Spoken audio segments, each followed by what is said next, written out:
We're conducting a vast toxicologic experiment, and we're using our children as the experimental animals. Not a single child today is born free of synthetic chemicals. With chemicals, it's shoot first and ask questions later. We think we are protected, but in fact, chemicals are presumed safe, innocent, until proven guilty.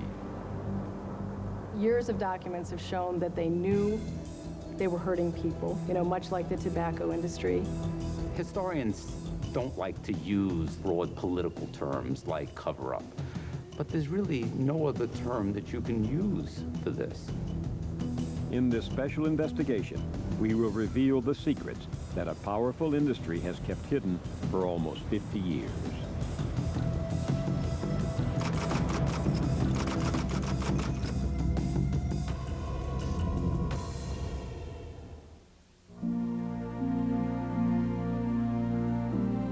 Major funding for trade secrets is provided by the Park Foundation, dedicated to education and quality television.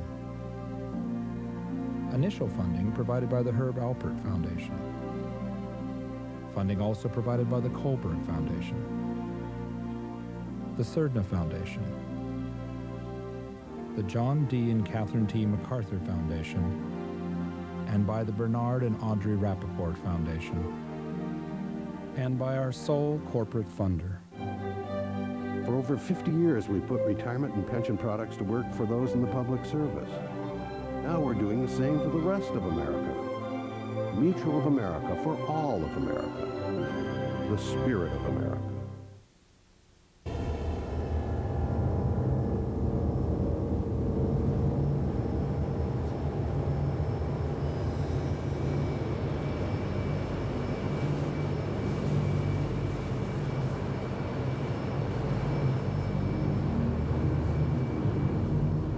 There is a 300-mile stretch along the coast where Texas and Louisiana meet that boasts the largest collection of petrochemical refineries and factories in the world. Many who live and work here call it Cancer Alley. Many nights we were walking through vapor clouds and you could see it. You know how a hot road looks down a long straight? Well, that's exactly what it looks like, wavy. We would complain about it, and they would pacify us by saying, well, there's no, long-term problem. You might have an immediate reaction like nausea, but that's only normal. Don't worry about it. In the living room of his house, a few miles from the chemical plant where he worked for 16 years, Ray Reynolds waits out the last days of his life. He is 43 years old. Toxic neuropathy, poisoning, has spread from his nerve cells to his brain. What's the prognosis? How long do they give you? They don't. There's too many variables and there's too much unknown about it.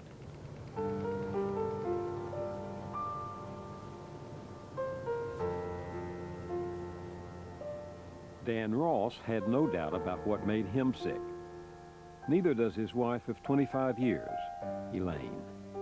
Went to a dance one night, and he walked in the door, and I'd never seen him before. I didn't know what his name was or anything, and he was started shooting pool with a bunch of his friends, and the friend that I was with, I told him, I said, that's who I'll spend the rest of my life with.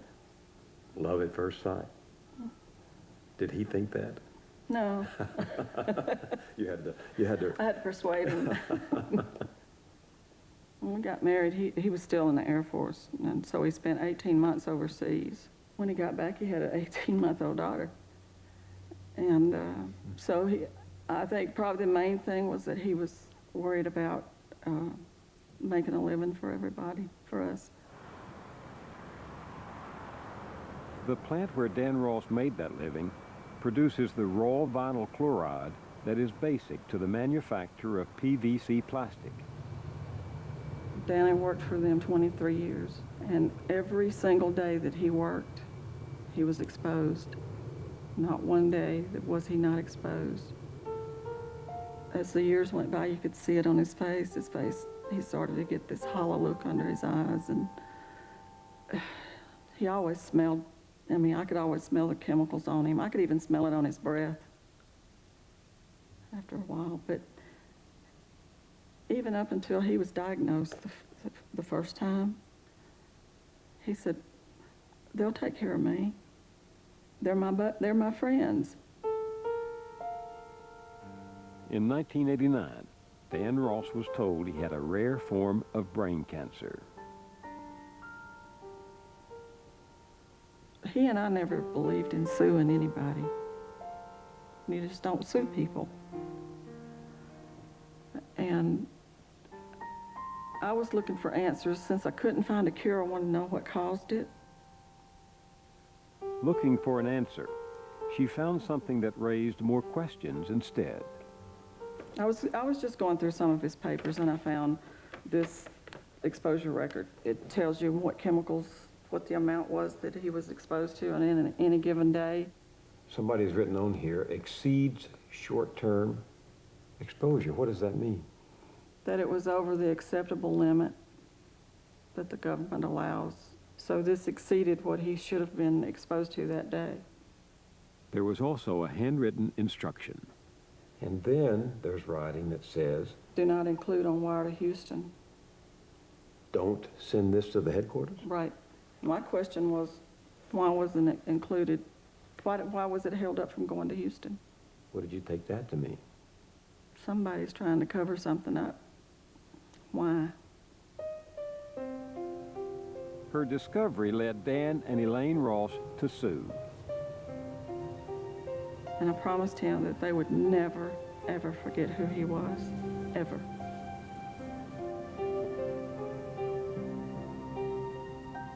And this is the result of that vow.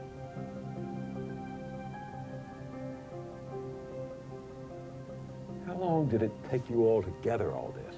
10 years. Over those 10 years, attorney William Baggett Jr. waged a legal battle for the Rosses that included charges of conspiracy against companies producing vinyl chloride. Dan's employers and most of the companies have now settled, but the long legal discovery led deeper and deeper into the inner chambers of the chemical industry and its Washington Trade Association.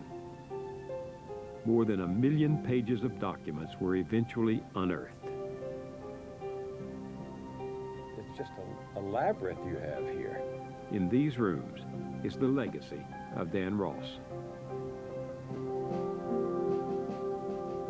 We asked to examine the documents buried in these boxes and discovered a shocking story. It is a story we were never supposed to know, secrets that go back to the beginning of the chemical revolution. Nearly everything in our daily lives is improved by chemistry. Every day, some phase of chemistry affects each one of us. It was love at first sight. In the decade after World War II, Americans opened their arms to the wonders of chemistry. Synthetic chemicals were invented to give manufacturers new materials. Plastics. And like plastic. Other things we use in our everyday life. Better things for better living through chemistry. Pesticides like DDT were advertised as miracle chemicals that would eradicate crop pests and mosquitoes. The industry boomed.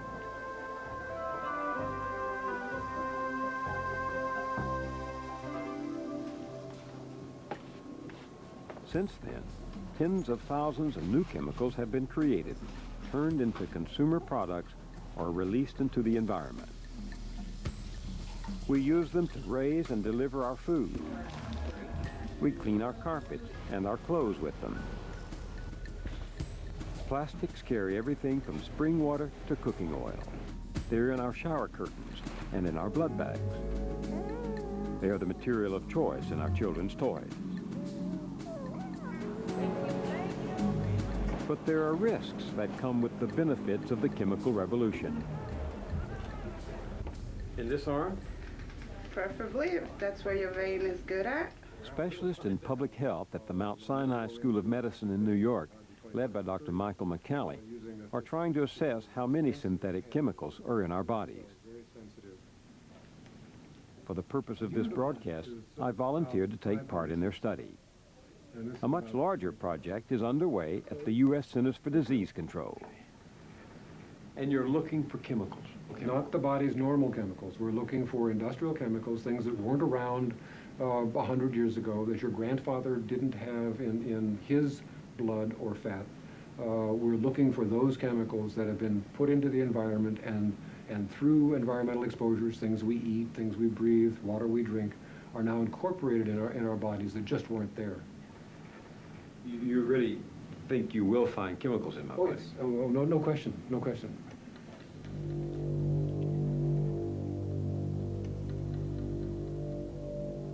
The secret documents reveal that the risks were known from the beginning. The chemical industry knew much more about its miracle products than it was telling. And one of the most toxic was vinyl chloride, the chemical Dan Ross was working with. One of the indications that they knew they should have been telling the workforce as well as the public about this is that they mark all of these documents secret, confidential. They tell each other in these documents, keep this within the company. Do not tell anybody else about this problem. And so they know this is dynamite. Gerald Markowitz and David Rossner are historians of public health in New York. They were retained by 2 law firms to study the Ross archive. They certainly never expected historians to be able to look into the inner workings of their trade association and their vinyl chloride committee meetings and the planning for their attempts to cover up and to basically obscure their role in these workers' deaths. The hidden history begins with a document from May 1959. To Director, Department of Industrial Hygiene, the B.F. Goodrich Company. We have been investigating vinyl chloride a bit. We feel quite confident that 500 parts per million is going to produce rather appreciable injury when inhaled 7 hours a day, 5 days a week for an extended period. It is early correspondence among industry medical officers who were studying the effects of working with vinyl chloride. At the time, workers were regularly exposed to at least 500 parts per million. November 24th, 1959. Intercompany correspondence, Union Carbide. An off-the-record phone call from V.K. Rowe gives me incomplete data on their current repeated inhalation study. Vinyl chloride monomer is more toxic than has been believed. B.F. Goodrich was one of the vinyl chloride producers in on the industry's private conversations. I started there in June the 3rd, 1955. 55? Mm-hmm. When you began, did you think the work might be dangerous? No. They told us it wasn't. The only thing we had to watch about the vinyl chloride was not to get enough of it to pass out. Fresh out of the Army, Bernard Skaggs went to work at the B.F. Goodrich plant in Louisville, Kentucky. There, vinyl chloride gas was turned into a dough-like mixture that was then dried and processed into the raw material for PVC plastic. Bernie Skaggs' job was to climb into the giant vats that spun and mixed the vinyl chloride and chip off what was left behind. Workers called it kettle crud. There was vinyl chloride everywhere.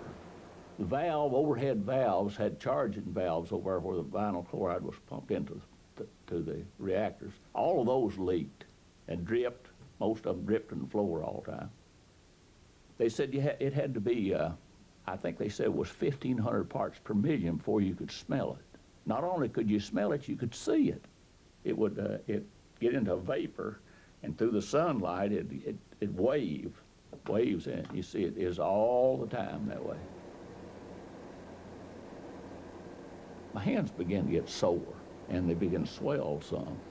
My fingers got so sore on the ends I couldn't button a shirt, couldn't dial a phone, and I had thick skin like is burned all over the back of my hand, the back of my fingers, all the way up under my arm, almost to my armpit. And after enough time, I got like thick places on my face, right under my eyes. Did you think it might be related to your job? At the start, no.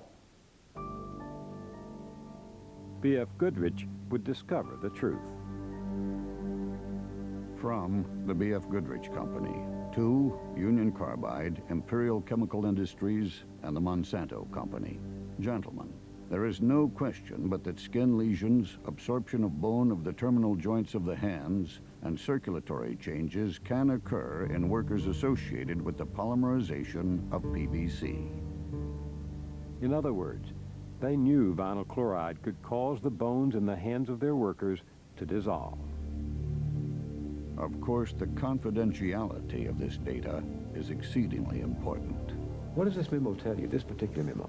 Well, it tells me that the industry never expected that they would be held accountable to the public about what was happening to the workforce. They never even expected their workers to learn of the problems that they were facing and the causes of it.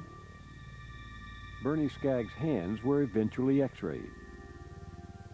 I was really shocked. What did you see? Well, on the hands, my fingers were all, showed up, the bone shows up white in the x-ray. In a normal x-ray? Yeah, normal x-ray, yeah. And mine were okay till they got out to this first joint. Then from there out, most of it was black. Some of them had a little half moon around the end, and then just a little bit beyond the joint. I said, what is that? You really surprised me. He said that the bone is being destroyed. That's the black showed that there was no bone Yeah, there. right. The bone was disappearing, just gone. Dissolving. Yeah. It was the slowness of action on the industry's part that was the most striking issue in reviewing these documents. Dr. Richard Lemon was deputy director of the National Institute for Occupational Safety and Health until he retired 5 years ago. The Baggett law firm hired him to analyze the secret documents. The basic tenet of public health is to prevent, once you've found something, immediately stop exposure. So they should have told the workers right then. They absolutely should have told the workers. Even if it was only a suspicion, they should have told the workers what they knew and what they could do to prevent their exposure to what they thought was causing the disease. That is not what happened. B.F. Goodrich did not tell the workers, even though its own medical consultants were reporting the truth. October 6, 1966. The clinical manifestations are such as to suggest the possibility of a disabling disease as a later development. What the company's advisors feared was that the dissolving hand bones could be a warning of something even more serious. May be a systemic disease as opposed to a purely localized disease, fingers. They, Goodrich, are worried about possible long-term effect on body tissue, especially if it proves to be systemic. Systemic.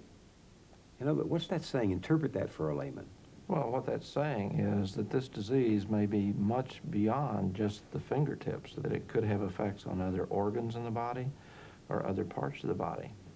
If all the doctor is looking for is concerns about tufts of the fingers, and has not been told in the medical literature that this might be a systemic disease, that this information is kept within the chemical industry, then that worker is going to be misdiagnosed, the worker's condition is going to get worse, and there's no telling what the effects are going to be for that worker. He could die not knowing what had killed him. Absolutely.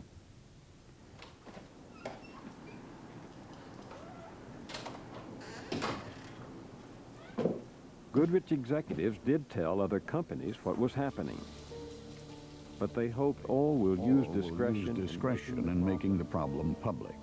They particularly want to avoid exposés like Silent Spring and Unsafe at Any Speed. They understand the implications of what is before them, and they are faced with a situation that could explode at any minute. And they politically, culturally, economically, This could affect their whole industry if people feel that this plastic could represent a real hazard to the workforce. And if it could present a hazard to the workforce, people are going to wonder, consumers are going to wonder, what is the impact that it could have for me? On April 30th, 1969, 10 years after Bernie Skaggs first complained to the company doctor about the pain in his hands, members of the industry's trade association met at their Washington offices. On the agenda was a report from a group of medical researchers they had hired. Confidential. Recommendations. The association between reactor cleaning and the occurrence of acro-osteolysis is sufficiently clear-cut. The severity of exposure of reactor cleaner to vinyl chloride should be kept at a minimum, desirably below 50. The advisors recommended exposure to vinyl chloride be reduced by 90%, from 500 parts per million to 50 parts per million. But the Occupational Health Committee rejected the recommendation. A motion to accept the report as submitted was defeated by a vote of 7-3. Instead, they changed the report. Eliminate the last sentence. Sufficient ventilation should be provided to reduce the vinyl chloride concentration below 50 parts per million. What's stunning to me is that at this meeting were representing the companies many people with MDs behind their name. MD the chairman, MD the vice chairman, MD, MD, MD, MD, MD, MD, and they were among those voting against the researchers who had said, we've got a problem here. Well, I think that that reflects who the medical doctor's patient really was. Was their patient the workers in the plant, or were they representing their employer? This is a fundamental problem that we've had in public health for a long time, and that is, who's more important? Is it the chemical being produced, or is it the human being that's producing the chemical? For 10 years, the bones in his fingers were disappearing. In that time, the industry never told him what it knew. Bernie Skaggs was kept in the dark until a few months ago when we handed him one of the secret documents. There it is in black and white. You want to read it? Yeah. There is no question but that skin lesions, absorption of bone of the terminal joints of the hands, and circulatory changes can occur in workers associated with polymerization of PVC. That was describing the condition you had. Right. At the same time, they were resisting anything. But they didn't say they knew anything. They didn't, and that bothers me. Yeah. Well, to think that they'd be this dishonest with me after all of these years, and I put 37.5 years in that place, and that they could be dishonest enough not to even ever admit to me that what they did and what they had was what caused my problem. Then there's another. Well, let me read this.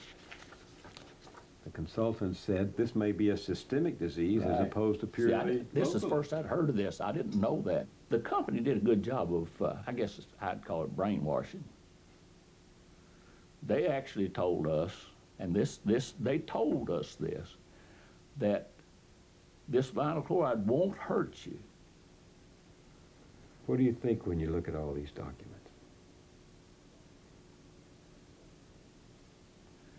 Makes me more bitter than I was.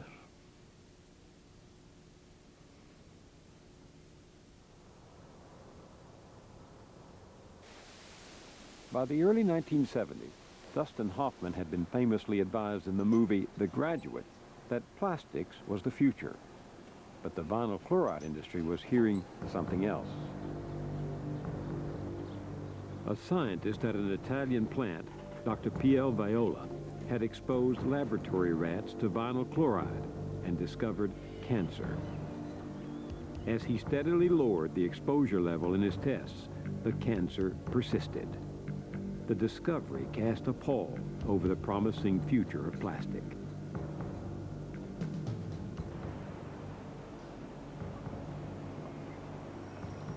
On November 16, 1971, the men from 20 vinyl chloride producing companies gathered at the Hotel Washington to discuss the bad news. Publishing of Dr. Viola's work in the U.S. could lead to serious problems with regard to the vinyl chloride monomer industry. I mean, how would you characterize the industry discussion during Close this to period? panic. There's a whole new ballgame out there about who's going to regulate industry, how much influence the industry will have over these agencies.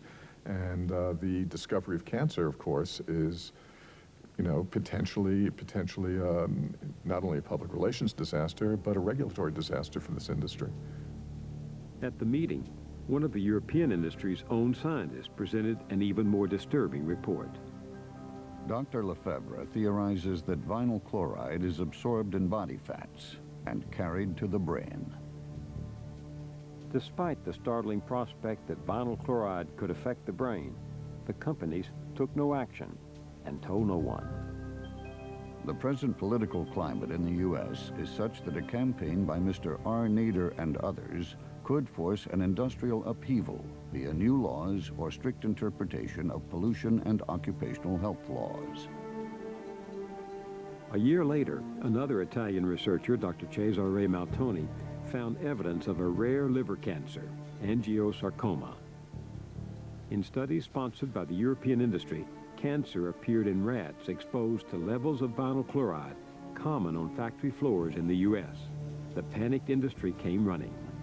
About 2 or 3 American representatives of the chemical industry go over to Bologna, and the Europeans tell them that there are cancers now, not only at the very high levels, at thousands of parts per million, but down to 250 parts per million. And yet, they are determined to keep this secret. And they go so far as to even sign a secrecy agreement between the Europeans and the Americans so that each of their researchers will be secret from everybody outside the industry. They get together, the American representatives and the European representatives, and they say, this is top secret, we're not going to make it public? Exactly. To anybody? To workers? To the workers. To the doctors? To the doctors. No one is going to get this information except the companies who have signed the secrecy agreement. Conoco, B.F. Goodrich, Dow, Shell, Ethel, Union Carbide, some of the founding fathers of the chemical revolution, were among those who signed the secrecy agreement, even as they were admitting to themselves the bad news. February 13th, 1973. Union Carbide, internal correspondence, confidential.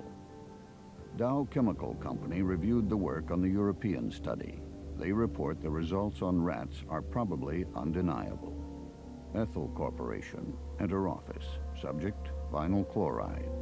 All agreed the results certainly indicate a positive carcinogenic effect above or at 250 parts per million. The companies knew working with vinyl chloride, even at low levels of exposure, could cause cancer. By 1973, the federal government was trying to catch up with the chemical revolution.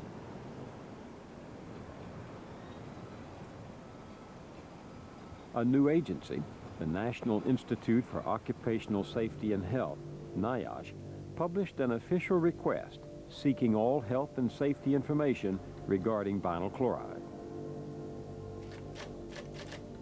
2 months later, a staff member of the industry's trade association sent a letter to member companies urging that they tell NIOSH about Dr. Maltoni's findings. March 26, 1973. There is the aspect of moral obligation not to withhold from the government significant information having occupational and environmental relevance. May 21st, 1973. Manufacturing Chemists Association, minutes of meeting. But meeting in their conference room in Washington, they discussed keeping secret what they knew of the dangers posed by vinyl chloride. We should not volunteer reference to the European project. But in response to direct inquiry, we could not deny awareness of the project and knowledge concerning certain preliminary results. It's an extraordinary situation where they know they should be telling the government about this problem.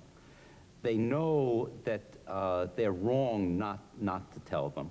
And then they admit that they're engaging in this kind of activity can be legitimately seen as evidence of an illegal conspiracy. May 31st, 1973. Union Carbide, internal correspondence, confidential. A Union Carbide executive reported to corporate headquarters that if the March letter admitting knowledge of Maltoni's work ever became public, it could be construed as evidence of an illegal conspiracy by industry if the information were not made public or at least made available to the government. You kind of avoid, as a historian, the idea that there are conspiracies or that there are people planning the world in a certain way.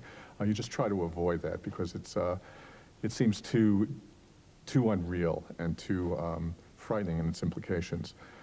Yet when you look at these documents, you say, yes, there are people who understood what was going on, people who thought about the crisis that was engulfing them or about to engulf them, and tried in every which way to get out of that crisis and actually to, in some sense, suppress an issue. Do you think all of this added up to use your word, a conspiracy? In a moral sense, I think it was a conspiracy. We have learned from the secret archive that when the industry met with NIOSH, it did not mention Maltoni or angiosarcoma. Union Carbide, internal correspondence, confidential. The presentation was extremely well received, and the chances of precipitous action by NIOSH on vinyl chloride were materially lessened. NIOSH did not appear to want to alienate a cooperative industry. Historians don't like to use, broad political terms like cover-up, but there's really no other term that you can use for this, because the industry had the information, they knew the significance of the information that they had, and they refused to tell the government because they were afraid the government would take action that would protect the workforce. And yet, during this time, Dan Ross and others like him, working in vinyl chloride plants, were being told that there was nothing to worry about, that there's no danger. That's correct. The industry kept assuring the workforce that there was not anything that they need to be concerned about, and that they were going to protect the workforce. But they didn't. No, they certainly did not.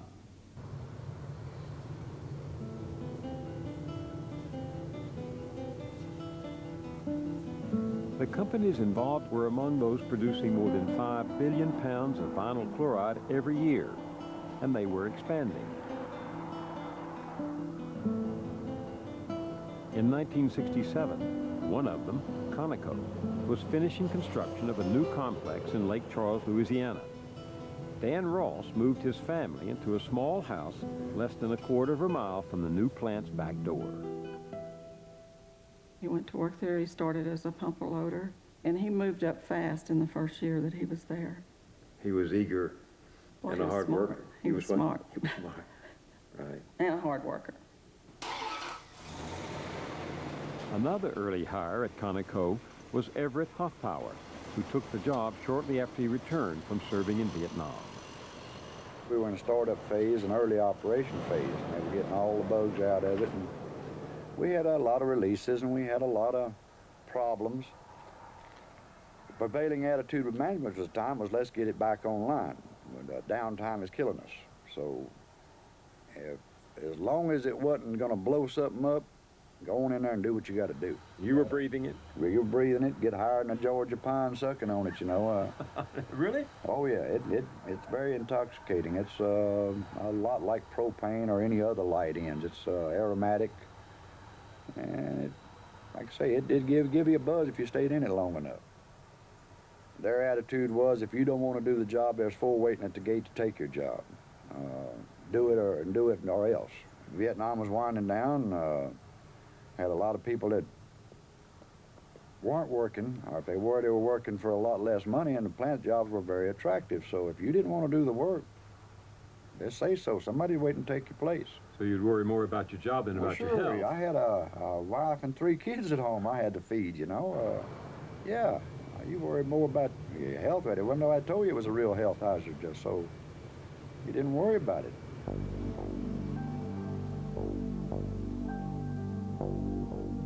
But the companies were worried. December 14th, 1971, Ad hoc Planning Group for Vinyl Chloride Research. To counter the damaging information from the European animal studies, the industry commissioned a confidential study of its own workers that it planned to use in its defense. The need to be able to assure the employees of the industry that management was concerned for and diligent in seeking the information necessary to protect their health. The need to develop data useful in defense of the industry against invalid claims for injury for alleged occupational or community exposure. They're telling the scientists, this is what we want. They're giving them the money to do the research, and the scientists know that in the end, they've got to come up with something that is approximate to what their funders are interested in. In other words, they were saying to the epidemiologists, the researchers, the scientists, here's the end we want, produce the science to get us there. That's right. When research is conducted in that way, then where you're trying to protect the industry rather than give the industry the information it needs to protect the workforce and the public, the process of science is absolutely corrupted. Good science is to design a study that will determine whether or not there is an effect from the exposure to the chemical. And you should design that study with the greatest amount of power, the greatest amount of ability to detect whether or not there is an effect. Therefore, you should study those workers that are most directly exposed and eliminate workers that don't have exposure. That was not done. Go to the pool of affected workers, not the pool of workers who might be on the margin of the process. Absolutely. They didn't do that. They included workers in their study that were probably not ever exposed to vinyl chloride. So if you bring in secretaries and managers or people out driving trucks, you're diluting Absolutely. the impact of your study. Absolutely. And you can't get a true result when you do something like that. The researchers were restricted to studying employment records and death certificates. They did not interview the workers themselves. They were, from their perspective, a terrible bind. They wanted the information to know if the workers had suffered any injury as a result of exposure to vinyl chloride. But they didn't want to tell the workers that they might have been exposed to vinyl chloride and that there was a danger in that exposure. So they didn't want to even alert the workers in any form through these surveys that they might have had a problem that they should investigate themselves, that they should consult with their doctors about, that they should be worried about. The confidential documents reveal other efforts that affected the outcome. October 15th, 1973, Vinyl Chloride Epidemiological Study, Progress Report. Several companies have indicated that they do not wish their terminated employees to be contacted directly. If you have workers that have left employment, they may have left because they were sick. They may have left because they had had some reason to leave, and excluding them from the study gives you a very biased result. The companies also worried that if researchers contacted the families of workers who had died, someone might get suspicious.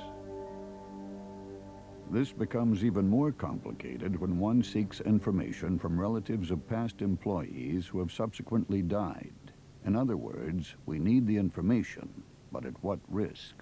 This is how I think we as historians are looking at it. If you keep knowledge secret, if you keep the causes secret, if you keep the information secret for long enough, workers will die of other things. They'll vanish from the workforce. They'll go on to other places. They'll retire and die of diseases that may or may not be directly linked to the experience in the workplace.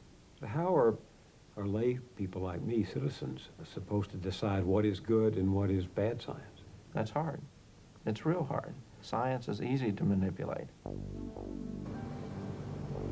In the end, the industry got a report that said what it wanted. Lake Charles, Louisiana, PPG Vista. Study after study has confirmed there is no evidence that vinyl affects human health. Not for workers in the industry, not for people living near vinyl-related manufacturing facilities, not for those who use the hundreds of vinyl consumer and industrial products. So workers like Dan Ross were not told while they were getting sick.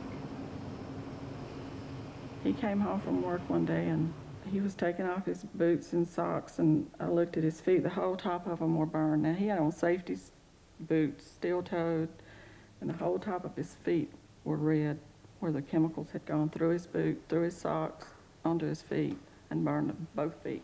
You knew the chemicals had caused that. I mean, Oh, yeah. There's no doubt in his mind that because he had been standing in something, I don't remember what it was, but I said, my God, what was it that goes through leather, steel-toed boots and your socks to do that? You know, don't get in it again, whatever it was, don't get in it again. I got chlorine gas and I went to the hospital, but you know, it was just part of the, it wasn't an everyday thing that you got chlorine. It was an everyday thing you got vinyl and EDC.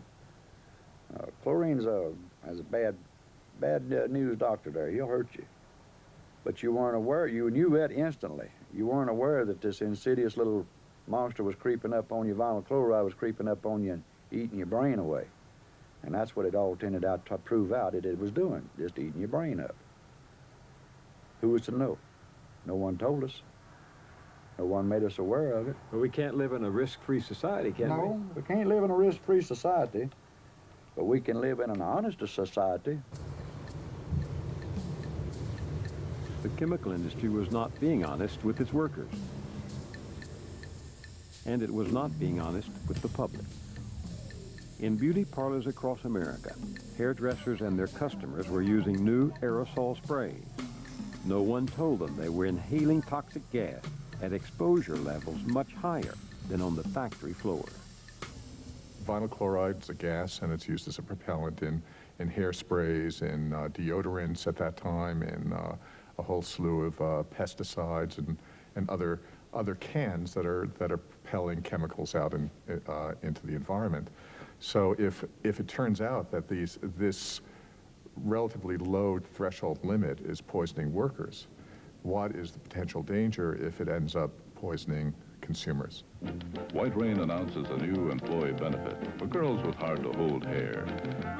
Once again, buried in the documents is the truth the industry kept hidden. March 24th, 1969. B.F. Goodrich Chemical Company. Subject, some new information. Calculations have been made to show the concentration of propellant in a typical small hairdresser's room. All of this suggests that beauty operators may be exposed to concentrations of vinyl chloride monomer equal to or greater than the level in our polys. The threat of lawsuits gave the industry second thoughts about marketing aerosols. Union Carbide, internal correspondence, confidential. If vinyl chloride proves to be hazardous to health, a producing company's liability to its employees is limited by various workmen's compensation laws.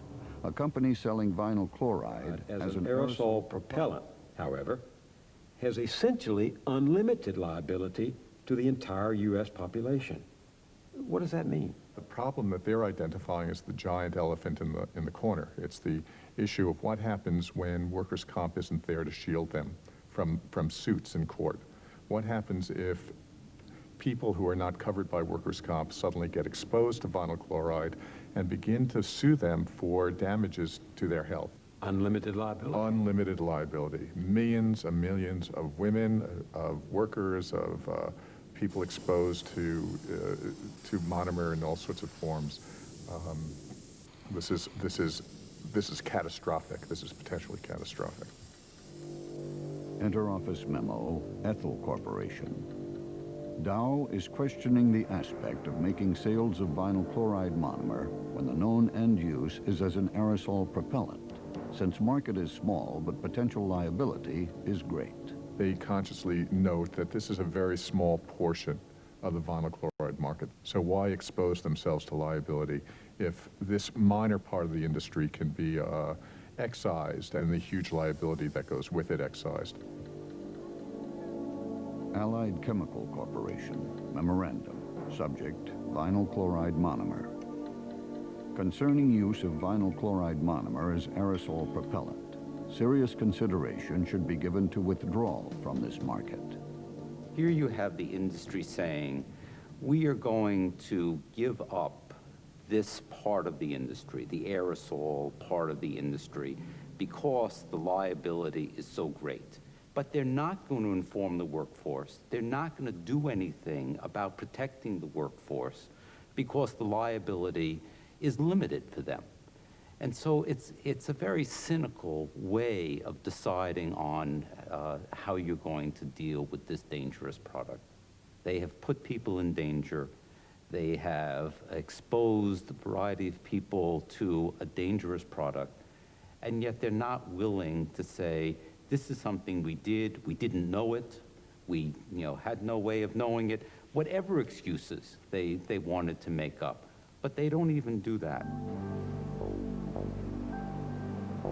Some companies would give up the aerosol business, but quietly. No public warning was issued. Now, 30 years later, those hairdressers and their customers are unaware of the risks to which they were exposed. And it is impossible to know how many women may have been sick or died without knowing why.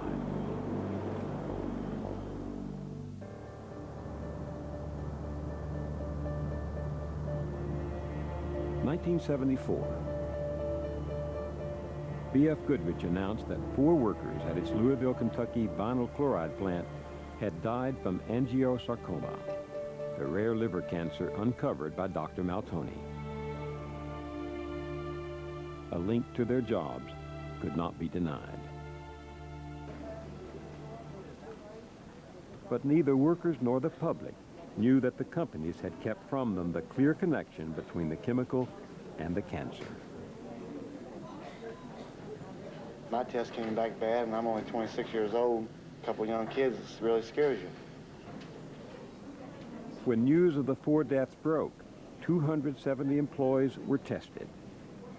Blood abnormalities showed up in 55 of them. 50% of the guys I worked with in the late 50s aren't around now, and that's a 20-year period.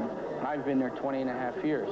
It just kind of upsets me and my wife, naturally, and my mother, and it's, I know it's a problem. It's just, what do you do? The company provided no answers. But experts like Dr. Irving Selikoff, the country's leading specialist in occupational disease, rushed to Louisville. Have they found anything besides cancer vinyl chloride might cause, or have y'all looked for anything besides cancer? The liver can be affected even besides cancer. Scarring can occur in the liver, fibrosis. The blood vessels can break, the veins can break, and you can get a fatal hemorrhage even. Once you have found that a man has this cancer caused from vinyl chloride, will you be able to cure it? The answer is no. At this moment, we do not know how to cure angiosarcoma. My opinion is, if the liver thing had not come to forefront, I don't think they would have ever admitted anything. If those guys hadn't died. If they hadn't died, I'm thinking about those people that I knew that died needlessly. I'm the fortunate one. I've lived through it. I've survived it. Some of them were cut off in their youth. I mean, they were young people. 9 months later, Over the objections of industry, the government ordered workplace exposure to vinyl chloride reduced to 1 part per million.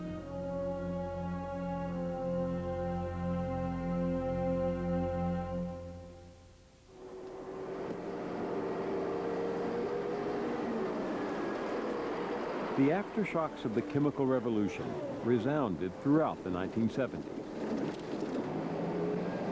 New words began to enter our vocabulary. In Missouri, oil contaminated with dioxin had been sprayed on the dirt streets of a small working-class town. When floodwaters spread the poison everywhere, the entire population was evacuated. Oh, I hate all of you! I hate you! In upstate New York, where homes had been built on a long-abandoned chemical dump, children were being born with birth defects. You're gonna have more problems. Love Canal was declared a disaster area. Scientists searching for PCBs found them everywhere, in the mud of lakes and rivers, in birds and fish, and so up into the food chain. They showed up in cow's milk in Indiana and mother's milk in New York. These modern poisons were not only widespread, but long-lasting.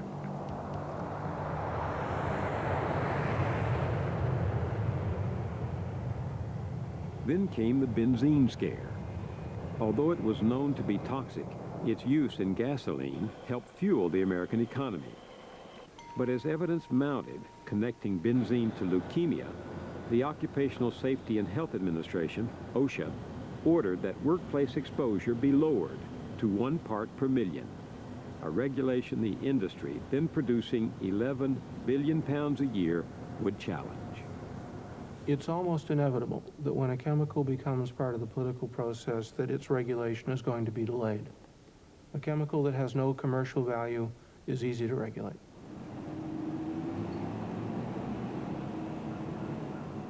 To counter the proposed regulation with its own science, the industry created and funded a $500,000 benzene program panel. The science at the time was that, hey, benzene caused leukemia. I think there was no question about that. There was no doubt in your mind that workers were at risk who were using benzene in those plants.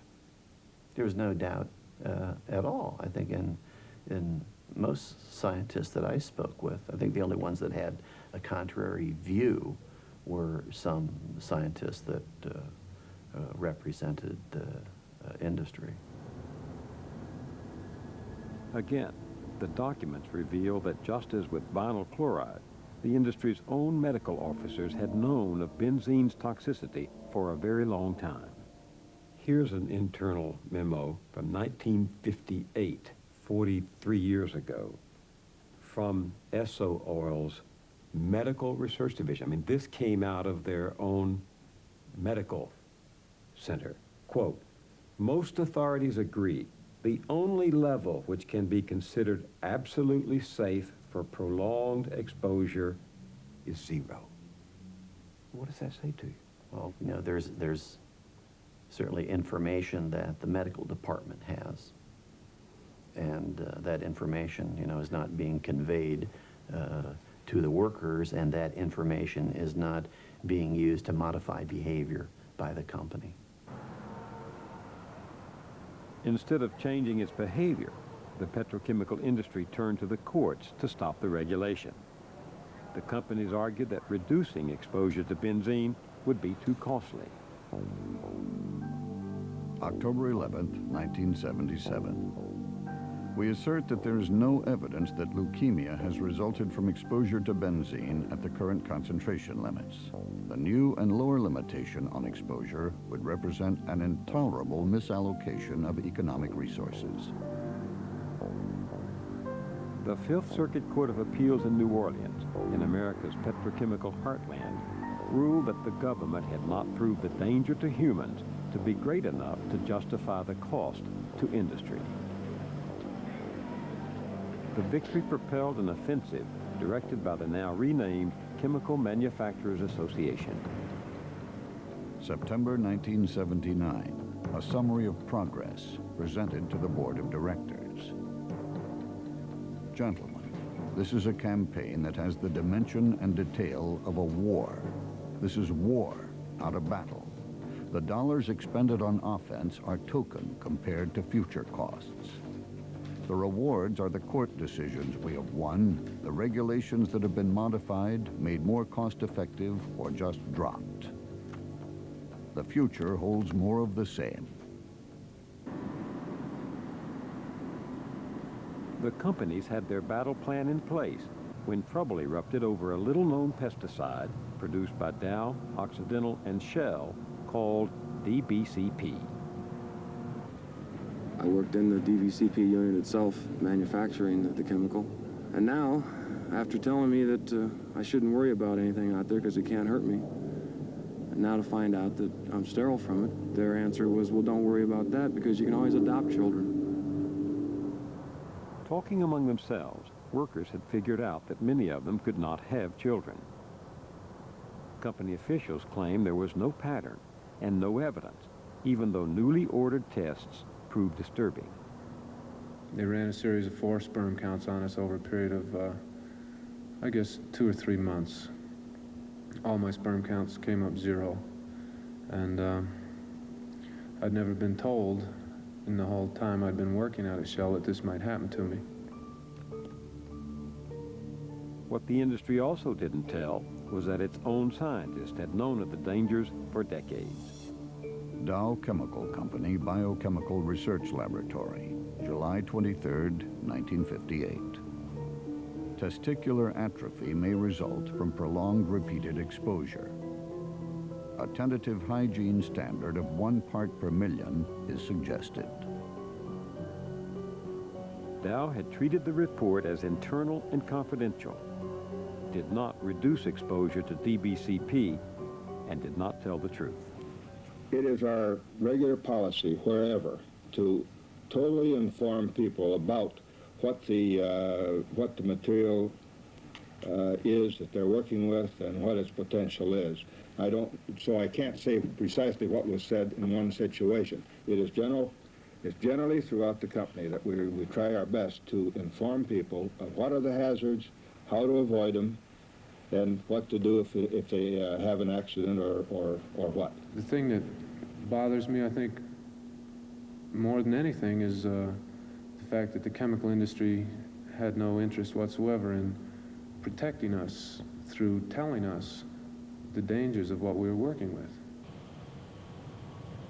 The companies were neither protecting their workers nor their neighbors. An engineer at Occidental had alerted his plant manager. April 29, 1975, enter office memo. We are slowly contaminating all wells in our area, and 2 of our own wells are contaminated to the point of being toxic to animals or humans. This is a time bomb that we must defuse. DBCP was a reproductive toxicant, a very powerful carcinogen. It was found in drinking water wells throughout the country. It stayed on the market because to ban it, you first had to have an administrative process within a government agency that was under great political pressure from powerful people on Capitol Hill. If you put enough hurdles up, even the best intentioned government regulator is hamstrung. The companies kept DBCP on the market for 8 more years. And it would take a decade for the best-intentioned regulators to finally reduce the exposure level to benzene. By then, the evidence was so overwhelming, the industry did not challenge the regulation. For some, it came too late. I mean, we knew how many chemical workers there were, how many rubber workers, how many petroleum workers, how many workers in other industries that were exposed to benzene.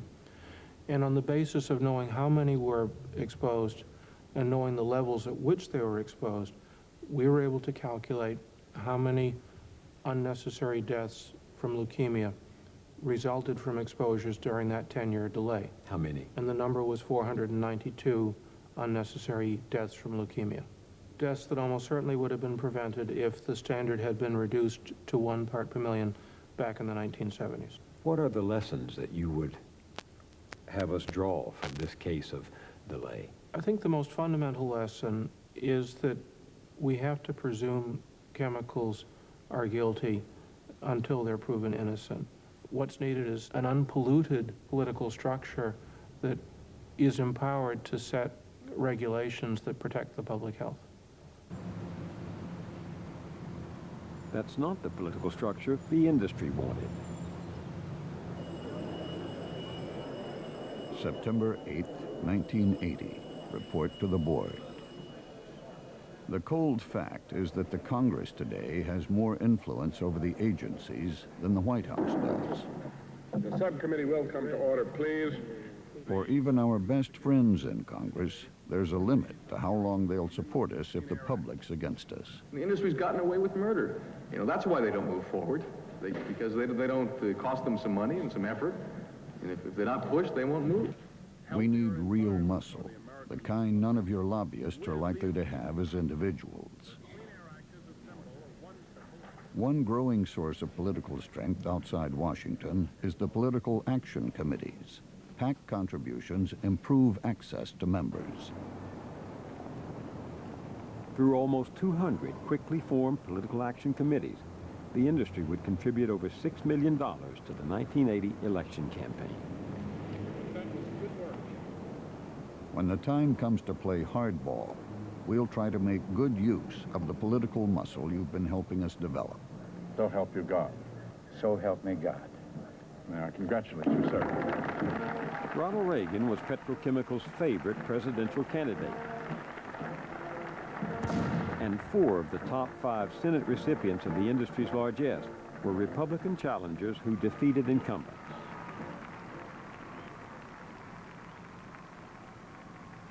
The industry was ready to play hardball. September 28, 1981. Government Relations Committee, Pebble Beach. The committee believes that the new climate in Washington is more reasoned and responsive. The election of the Reagan administration appears to have produced changes which bode well for our industry. The Reagan team asked business for a wish list of actions that could be completed within the first 100 days. In less than a third of that time, the new president signed an executive order that transformed the battle over the safety of chemicals. Changes for the better. President Reagan directed EPA to delay proposing or finalizing regulations until it could be determined that they were cost-effective and necessary. A prime target was the one law intended to give the Environmental Protection Agency broad authority to regulate toxic chemicals, the Toxic Substances Control Act, TSCA. The whole theory of TSCA was that we're not going to keep waiting until we can count the bodies in the street. We're going to do some preliminary steps early on, catch the problems in the laboratory, get rid of them, identify the really bad actors, take some steps to reduce exposures, to find substitutes for these. That was the theory. It just in practice has never worked. Case in point, a class of chemicals known as phthalates. In 1980, the National Cancer Institute had determined that one phthalate, DEHP, caused cancer in animals. By the time the Reagan administration came to town, the Chemical Manufacturers Association was already spending hundreds of thousands of dollars on efforts to thwart any regulation. We must arm ourselves with cost calculations for alternate environmental control strategies, and we must feed that information to EPA as early as possible. Industry representatives and attorneys met 3 times with the #2 man at the EPA. No environmental or consumer organizations were invited or informed. Jacqueline Warren was one of those closed out. We weren't really there to say, we represent another point of view on this that you should hear before you decide to go along with what the industry might be proposing, since their interest is much narrower. They're interested in their bottom line, their stockholders, their product, and they're not as interested at all in what the potential health or safety or environmental effect of the exposure to this might be. In fact, they'd rather keep that quiet if they can. Although phthalates are widely used in common products from shower curtains to children's toys, the EPA announced it would take no action to either ban or limit the uses. We refer to it as the Toxic Substances Conversation Act. Because they built in obstacle after obstacle and process after process where it is virtually impossible to get a known high-risk chemical off the market. There's been very few chemicals that have been actually banned because of their health risks. That's because chemicals get far more due process than people do. Chemicals have more rights than people? Far more rights than people. The public protested that the Environmental Protection Agency had become a captive agency. What the public protested, the industry celebrated. January 11th, 1982, CMA Board of Directors, Grand Ballroom, Arizona Biltmore. Just 10 days ago, TSCA celebrated its 5th birthday. The first 5 years of TSCA have seen numerous rules proposed by the agency. To date, we have seen none of these types of rules finalized.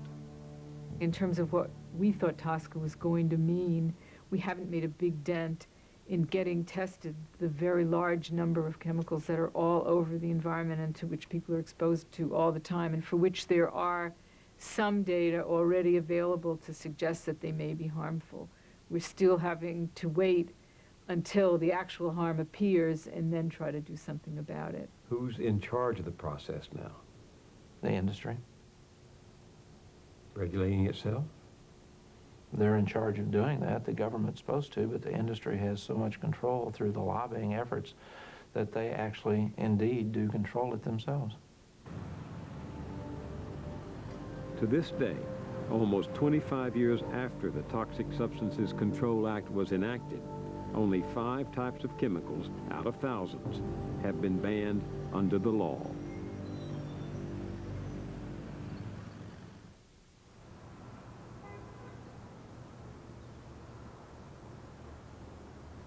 August 11, 1985. The accidental release of a toxic cloud from a Union Carbide plant in Institute, West Virginia, sends 134 people to the hospital. It is only 8 months after an explosion at a Union Carbide plant in Bhopal, India, had killed some 2,000 people and injured 200,000 more. When they told you it was a leak, what was the first thing that went through your mind? India. You know, because you're so helpless. They didn't know where it came from. They didn't know what it was till 2 days later after it happened. You fumble and stumble and cause our lives to be turned upside down over things you misplaced over 500 gallons of this mixture. Now, I can see misplaced in 1 or 2 gallons of gasoline around your house. If we don't make those chemicals, someone will. Someone will make those chemicals, and you can wish the problem on somebody else. I had a dog once who was overly aggressive, and he bit a mailman once. And he missed a mailman about 3 times, and I was very upset about it. And I asked the vet finally if she thought that I could find a good home for that dog. And she said, "Mr. Kennedy, don't give your problem to somebody else." And I think I learned something by that. I don't think we want to quit. I think we want to work with you. In order to do that,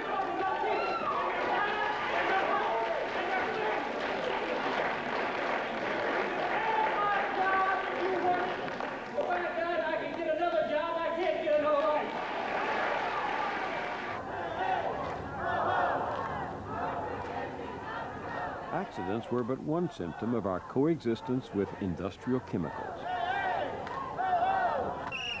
In the late 1980s, people began to agitate for the right to know more about the chemicals that they and their children were being exposed to.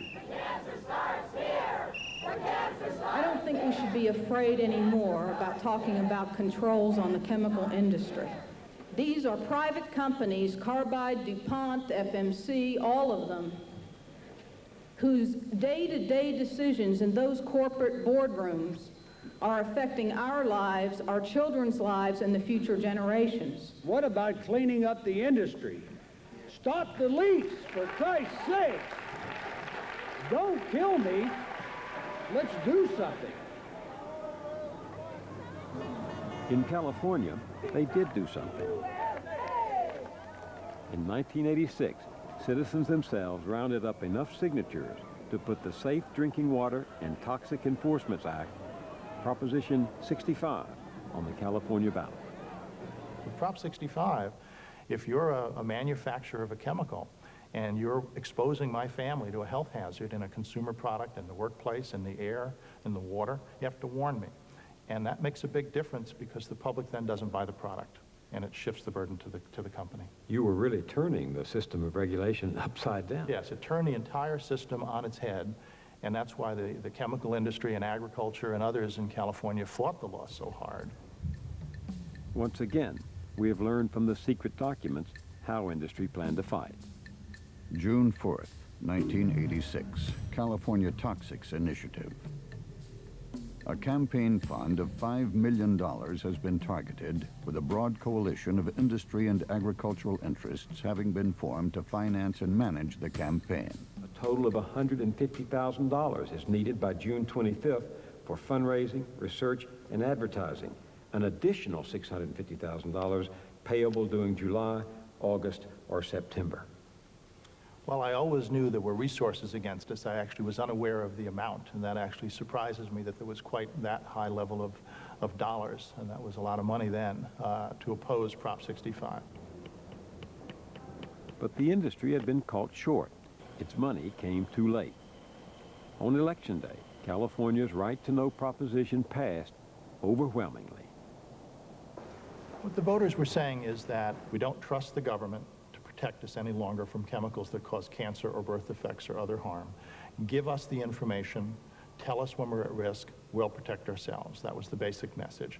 And if you fail to do that, then you, a chemical company or a grower or others, can be fined up to $5,000 per day per person that isn't warned. Prop 65 put the fear of God in the chemical companies. It had never been there before. Afraid of aroused public opinion, the companies vowed never to be caught short again. June 3rd, 1987. Board of Directors meeting, Chemical Manufacturers Association, State Toxics Initiatives. Development of a funding plan which would include an industry-wide pledge of resources, company by company, pre-authorization to commit the funds to individual state campaigns. Does that surprise you? Well, it helps me understand why they were able to marshal their forces so quickly in Ohio and from so far across the country. The idea that they were ready for it and committed. But you didn't know about this? No, I didn't know about that till just now. Sandy Buchanan heads Ohio Citizen Action, the group which took the lead in getting a right-to-know initiative on the Ohio ballot in 1992. Though you didn't know it at the time, I assume you were up against a lot of that money? We were up against about at least 4.8 million of it. 4.8 million. That was the final spending on the actual ballot campaign. By the industry. By the industry in Ohio.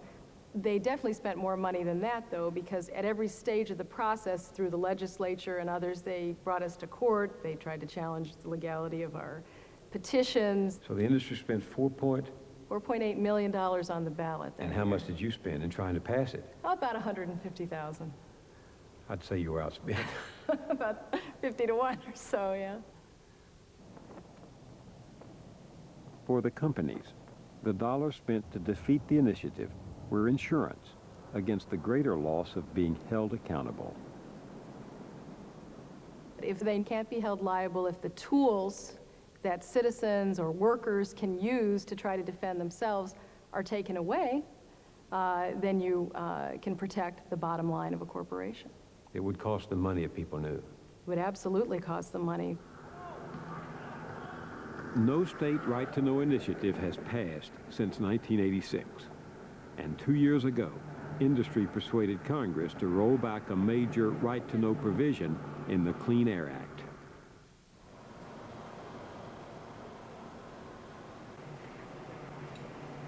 Today, an average of 20 new chemicals enter the marketplace every week. We don't know much about them. And we don't know what they might be doing to us. Back at the Mount Sinai School of Medicine, Dr. Michael McCallie was ready to tell me if residues of the chemical revolution had been found in my blood. So what's the news? We tested for 150 different industrial chemicals, and you have 84 of those 150. Wow. 84? 84. If you had tested me 60 years ago when I was 6 years old, would you have found those chemicals? No.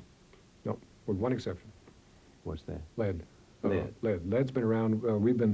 We've been poisoning ourselves with lead since practically the cave ages. So 83 of these 84 chemicals you found in my blood are there because of the chemical revolution of the last 50 years. That's correct. And we didn't know this until we looked. But suddenly we find out that the industry has put a bunch of chemicals in our body that are not good for us. And we didn't have any say in that. That just happened. What kind of chemicals? In the PCB case, you had 31 different PCBs of this whole family of similar chemicals. They are all over the place, and it's probably a function of where you lived. You lived in some locale where PCBs were in the environment, and you got them into you through the air you breathe. Some of them get down in groundwater. Some of them get coated on food. You didn't get them sort of in one afternoon because you ate a poisoned apple. And dioxins? Dioxins, of all that we measured, you had 13. 13 different dioxins of this large family of chemicals. You tested for some pesticides? Yes. The organophosphates of malathion is one we may have heard of because we're spraying it here in New York. I used to spray malathion on my house in my yard in Long Island. We also measured organochlorine pesticides. The best known is DDT. Now, DDT hasn't been produced in this country for several decades. Yeah, so where would I have gotten that? Did you ever, watch them spray the trees when you were a little kid? Young man. Young man, right. Yeah, okay. And I lived around places that had used it. Mm-hmm. Well, that's enough because, again, like PCBs, these are very persistent chemicals. They don't, the body doesn't metabolize them, doesn't break them down into little pieces and get rid of them. How do the results of my tests compare with others around the country? I wish we had more data. I wish I could give you a clear answer to that. The burdens that you carry are probably biologically less important than if you were a 21-year-old woman who was in her 9th week of pregnancy. And then the fact that you were circulating some DDT might really be important. Have these chemicals been tested in terms of what happens when they are combined? No. That is a complexity that we haven't even looked at. Have they been tested on vulnerable populations like children? No. We are just beginning to do that science. Is it fair to say from all of this that we are, as human beings, being unwittingly exposed to hundreds of toxic chemicals which have been tested enough just to know that they're toxic, but not tested enough to know the risks? That's a fine summary of the current state of affairs.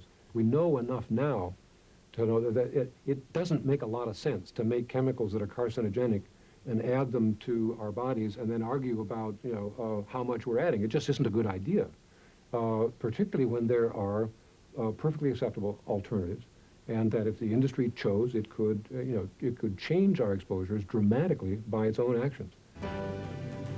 For 125 years, 3 years ago, on the eve of Earth Day, the Chemical Manufacturers Association promised that its member companies would begin to voluntarily test 100 chemicals a year at an estimated cost of $26 million.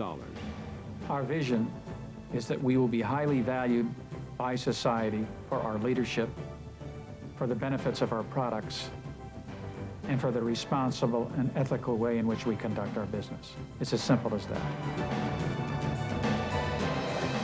Today, we are still waiting for the results of even one of those tests. During those 3 years, the industry poured more than $33 million into the election campaigns of friendly politicians.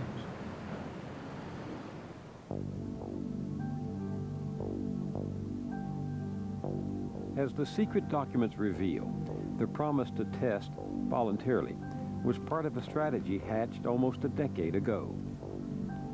September 15, 1992.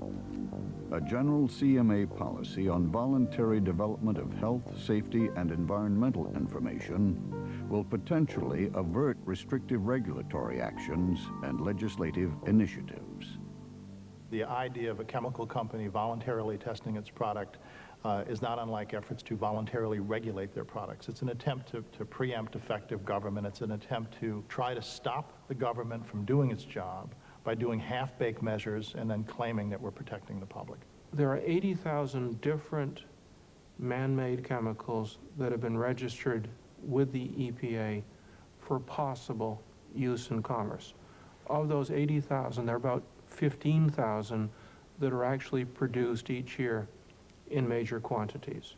And of those 15,000, only about 43% have ever been properly tested to see whether or not they can cause injury to humans.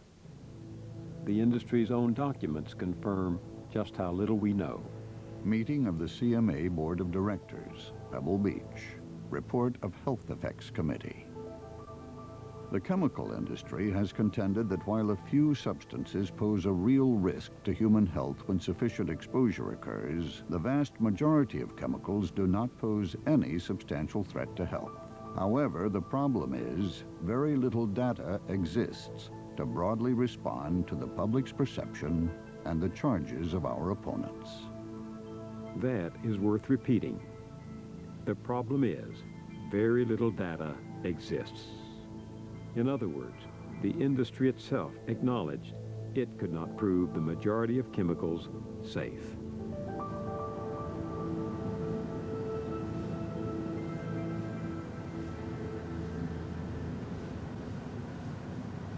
Lake Charles, Louisiana. In the spring of 1989, the family of Dan Ross gathered to celebrate their daughter's graduation from college. He was always the kind of man that wore denim shirts, denim pants, and he, in fact, he got downright indignant if we tried to make him dress up. We thought that was what was wrong with him, you know. He had complained about having a headache that day. And Robin told him, that's our daughter, she said, "Daddy, you're not wearing that to my graduation, you're wearing a suit." We assumed that the look on his face was that he was mad at all of us and was going to let us remember it forever, you know. And we laughed at him and teased him about it, but afterwards, the headache didn't go away. Several days later, a CAT scan revealed brain cancer. In the last words he was able to speak, Dan Ross told his wife, "Mama, they killed me." You start watching them die one piece at a time, you know. It's like, okay, he's blind today, he can't, you know, but he can still hear, he can still swallow if I put something in his mouth, but he like lost the use of one of his arms, you know, and then the next day it'll be another arm, the other arm, and the next day it would be one leg. And then he couldn't hear anymore. The hardest part was when he couldn't speak anymore.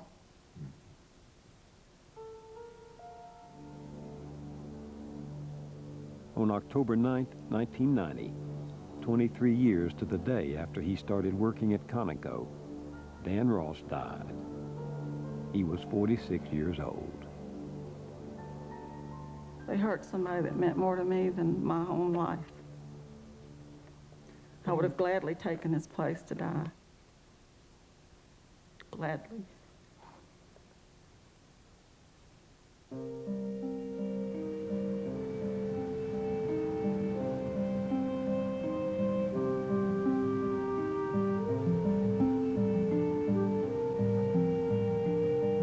Half a century into the chemical revolution, there's a lot we don't know about the tens of thousands of chemicals all around us.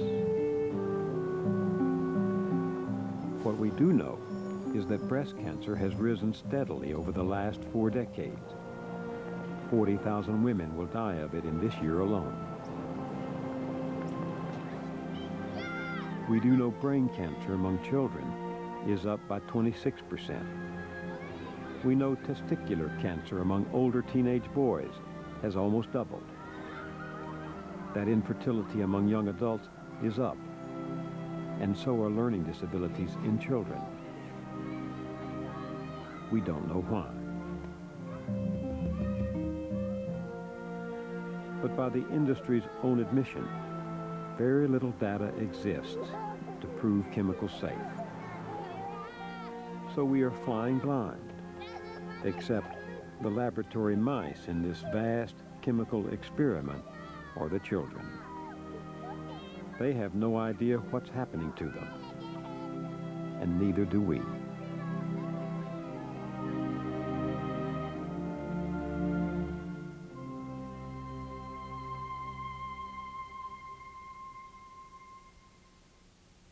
Now we want to discuss some of the public policy issues raised by what we've seen. With me are Terry Ossie, Vice President of the American Chemistry Council; Ted Voorhees, partner in the law firm of Covington and Burling. He represents the Chemical Trade Association in the Ross case; Ken Cook, President of the Environmental Working Group. As a matter of disclosure, the foundation I serve made a small grant to Mr. Cook's organization a few years ago, but I didn't meet him until a couple of 3 weeks ago. And Dr. Phil Landrigan, a pediatrician and chairman of preventive medicine at Mount Sinai School of Medicine. Mr. Ossie, thank you very much for coming. Thank you. Given what we've just seen, how can the public rely on what the chemical industry says about the safety of synthetic chemicals? Thank you, Mr. Moyers. If I were a member of the viewing audience tonight, I would be very troubled and anguished if I thought that the information presented during the preceding 90 minutes represented a complete and accurate account of the story. It does not. For nearly 2 years, this program has been in preparation. At no time during that 2-year period have representatives of this program contacted our industry, asked us for information, or provided an opportunity for us to appear on the 90-minute segment. We believe that it's a sad day in American journalism when two sides of the story can't be told, when accuracy and balance are not featured in the broadcast. It's our intention, in the limited amount of time that we have available this evening, to correct some of the errors that we found in the broadcast, but also to present a more complete picture of who this industry does and what it represents and the benefit it delivers for the American people. How can, turning to your question, Mr. Moyers, how can the American people be reassured that the products that develop are safe for the intended uses?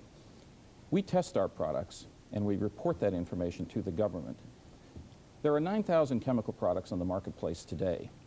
They have been researched, they have been tested, and that information has been disclosed. We do not do this information alone. We work with some of the finest universities in the United States, people at Harvard, University of California system, University of Massachusetts, independent researchers with world-class reputations. We have a major partnership with one of this nation's leading environmental groups, Environmental Defense. And through that partnership, we are disclosing information on those test results, no matter what they show. So I believe this commitment to openness and transparency, to working together, to identify information needs, and to disclose this to the public is the path to greater confidence in the products we make. Mr. Cook, you want to talk about Well, it's interesting that you raised the question of testing, as I was struck by so many images in this program.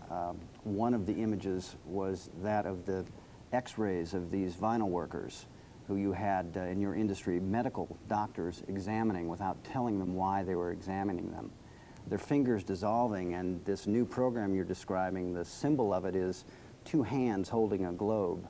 I don't think I'll ever be able to look at the logo for your program without thinking of those vinyl workers and their dissolving finger bones. As for testing, one of the things that was striking about Bill's results, as I was thinking about it, was just how little is known about the products of your industry showing up in people. Do you, for all your testing you're saying is being done, do you have any idea how many of the products of your industry, all your companies, it's a good bit more than 9,000, do you know how many show up in people? Have you even tested for that? Let us respond to some of the issues you're raising. You don't want to answer? So you're Mr. testing? Voorhees is going to respond to the issues that Mr. Cook is before we raising, do, I think are the viewers deserve our correction of some statements. Right, I'll return to them just in a minute, but how thoroughly are these chemicals tested before they come on the market? They are tested using the best scientific methods available. And they are tested not only for their potential hazard, but when we test a product, when we submit that information to the government, we are using standards set by our government, but also international standards. We are applying the best laboratory practices that have been defined by the scientific community. We don't do this work in isolation. And when we develop a product, we have margins of safety so that whatever potential effects there may be, we develop those products so that they ensure safety many times below where there could ever be an effect. Subsequent legislation has ratified that approach that we have taken for many years. But this is legislation that you have opposed. I mean, your own documents show, whether it's the Clean Air Act, the Clean Water Act, the Safe Drinking Water Act, straight on through. You can read the documents now for the first time that you've never made public before. It's quite clear that every time there's an attempt to tighten regulation on your industry, protect citizens, communities from air pollution, water pollution, your own documents show how you've opposed that. Let me bring Mr. Voorhees in on this. Thank you. And let me say that I have met Mrs. Ross, and I have a tremendous amount of sympathy for her situation, having lost her husband to brain cancer. At a human level, I have sympathy. But no amount of sympathy can justify putting on a program that presents an incomplete, slanted, and essentially misleading characterization of what happened with vinyl chloride. And to take Ken's example of the hands as the first of a couple of examples, let me give. The show tells the viewer that this hand problem appeared in the mid-1960s and that it was treated as confidential and secret by the industry. What the show doesn't state is that as soon as that problem was found by the B.F. Goodrich Company, the doctor who found that problem in 1967 published his findings in the Journal of the American Medical Association, which is probably one of the most widely read professional articles read by doctors.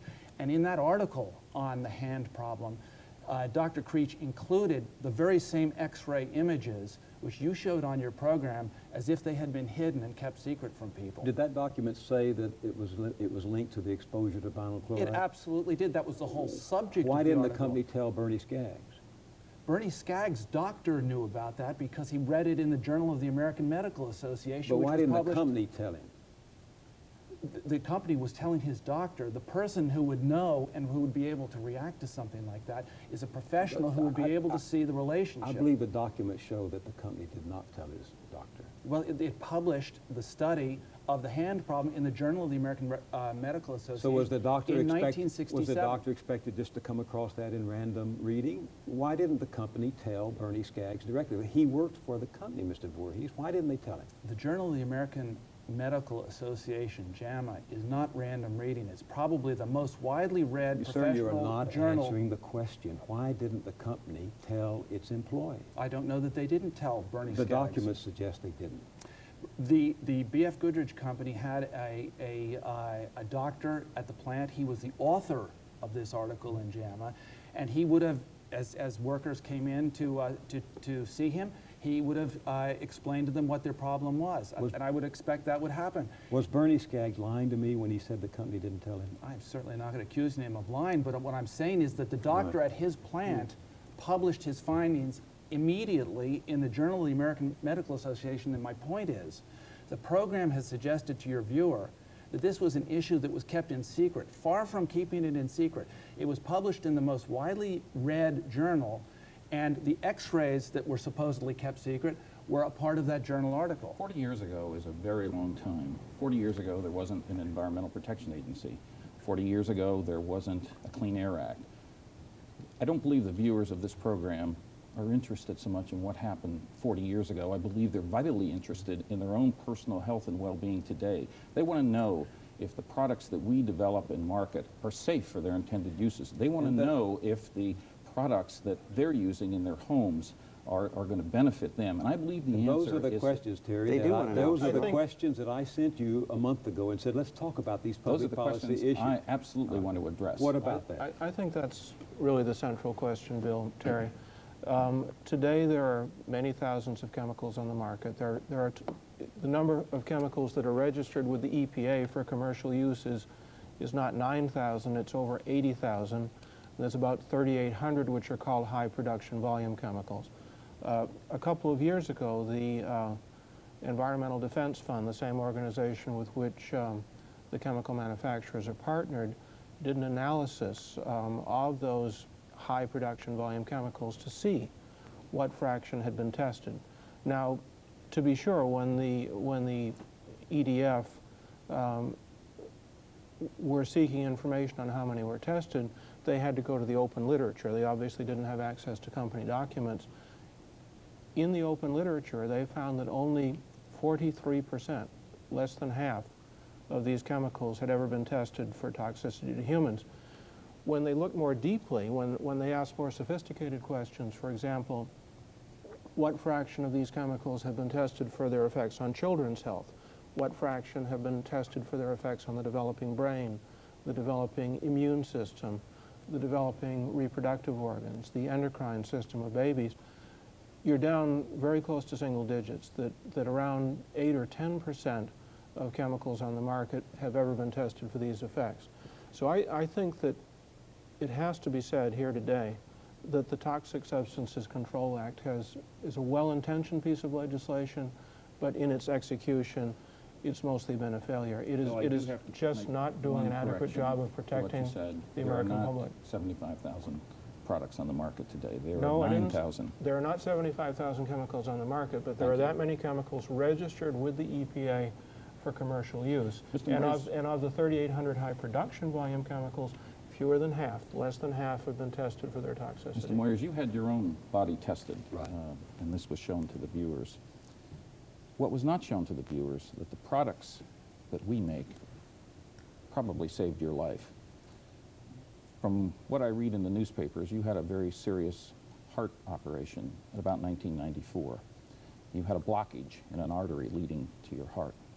When your doctors discovered this problem and advised you and provided the professional counseling and expertise that made it possible for you to recover to the robust man that you are today, they were using our products. They diagnosed Aren't you your sorry problem. about that now? I mean, don't you wish that? I'm delighted you're here. You look very healthy.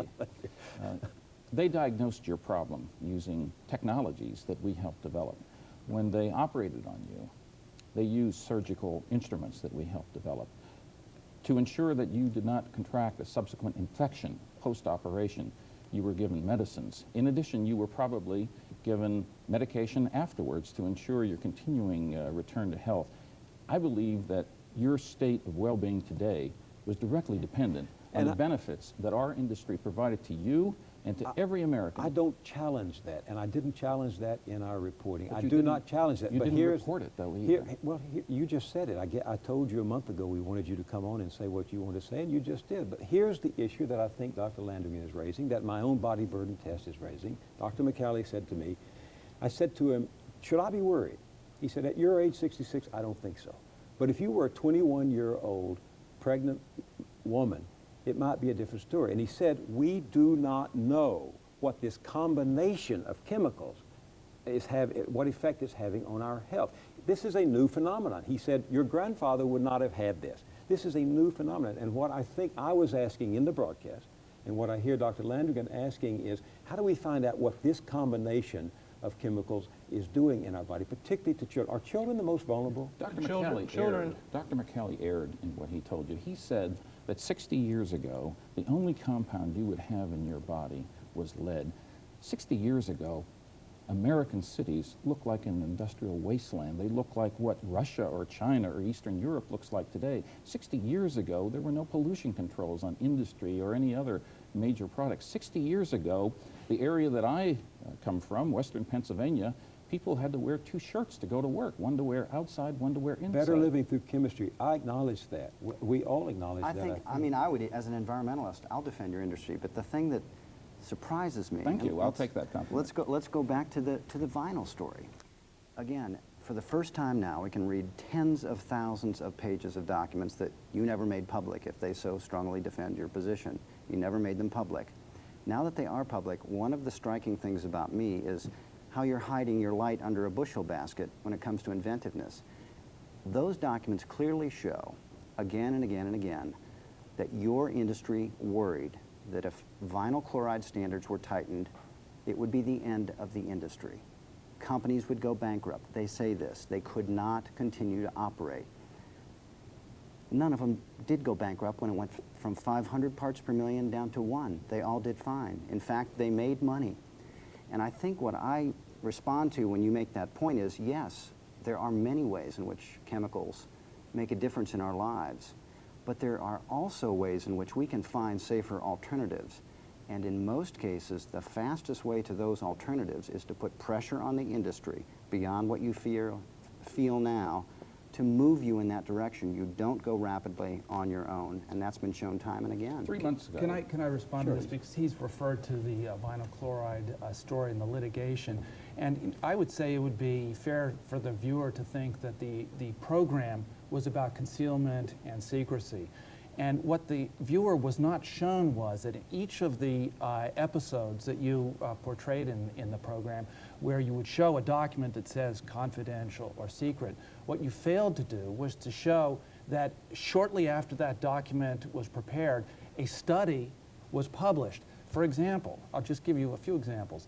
The Viola study in 1970, the first Italian researcher who found some signs of carcinogenity in laboratory animal experiments. And you showed a document that said this could potentially be problematic and should be confidential. What you didn't say is that Viola's study on that subject was published in 1970, the next year after the confidential document. So the point is that when research was being done on these very subjects, research on initially on laboratory animals, that the research was published, and there was not one reference in that whole program to the published articles that followed each of these incidents that are referred to in the program. To me, that's a very misleading presentation. 3 months ago.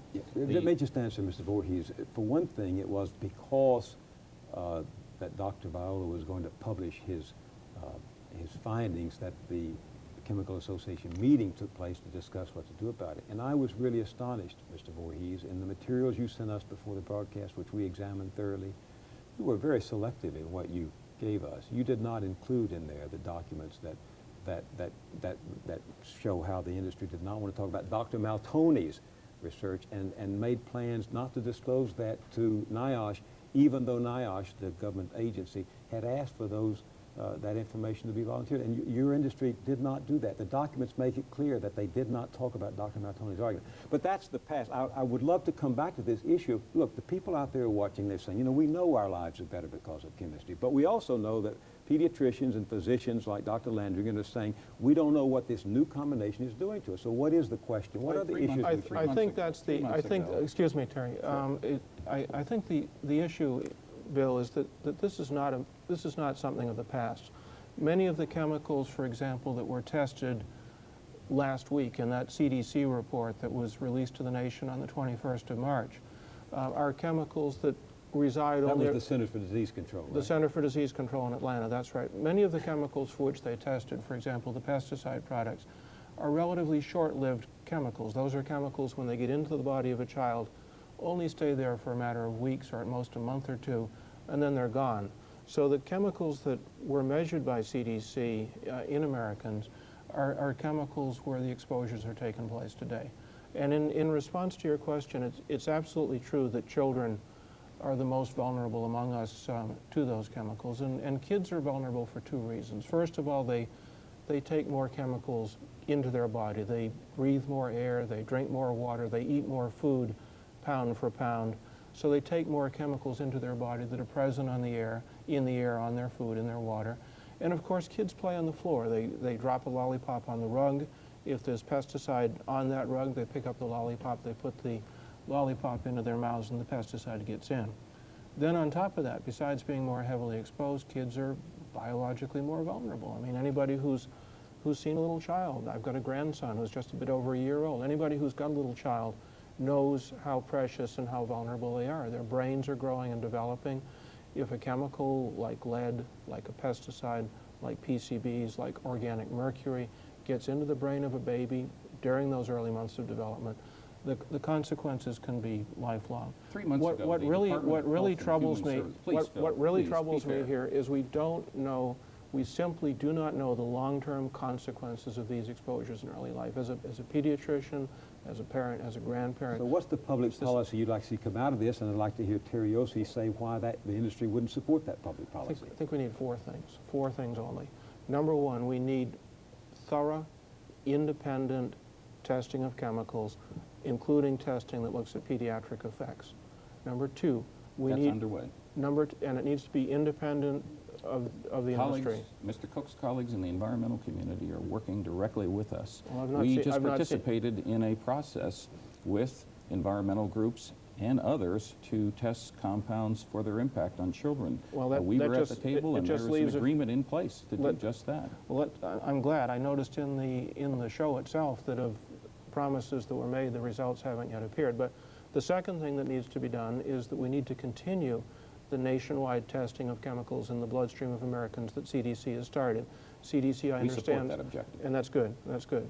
We think the CDC report, which, by the way, used technology that we helped develop. Those analytical methods that were used in your body and used in the recent CDC report are an outgrowth of our commitment to science to improve better analytical detection techniques. And so we support CDC's continued efforts to learn more about the health status of the American people. Excellent. Number three, I think that we need to work together. And this might actually be an area where the chemical industry and the environmental community and the academic community can work together. This is to support a national right to know initiative. For this nation, we ought to have the national equivalent of the Proposition 65 law that they have in California. Everybody in this country ought to be able to get good, accurate, unbiased information on every product they buy in the stores. And fourthly, on the final need that I think we have to have in this country is we need to have a more efficient, more effective process than we do today to get toxic chemicals off the market to replace them with safer chemicals. That's what America's kids need. Two comments. One is Mr. Landrigan, Dr. Landrigan does raise the issue of what is the health status of children. 3 months ago, the Department of Health and Human Services, which includes the Center of Disease Control, issued a report. Let me read you a sentence in the very first paragraph of that report. We've made life better for our children. The Department of Health and Human Services, like the CDC, looks at the broad spectrum of issues that could potentially affect children's health. And there's some very good news to report. There are record child immunization rates. There's a decline in youth drug use and smoking. There's a decline in teenage mothers giving birth. There's a decline in infant mortality. But even beyond children, cancer rates are down. Cancer death rates are down, cancer incidence rates are up, Terry. But that's an artifact of better reporting, Phil. No, it's not in an addition, artifact. life expectancy rates in this country, we are living better and healthier. Not only because of the products we make, but because people are being more sensible in terms of how they live and how they behave. The facts don't support. Some of what you're saying is true, but it's very selective. I'm quoting the CDC, Phil. You're quoting part of a 30-page CDC report. Cancer death rates are down, but the number of new cases of cancer in children is up. I don't know why they're up, but since 1972, which is when we began to keep national records in this country, we have experienced a 41% increase in the incidence of brain cancer, the number of cases of brain cancer per 1,000 children.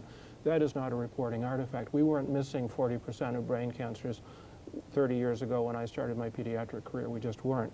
In young men, 15 to 30, there has been a 68% increase in the incidence of testicular cancer.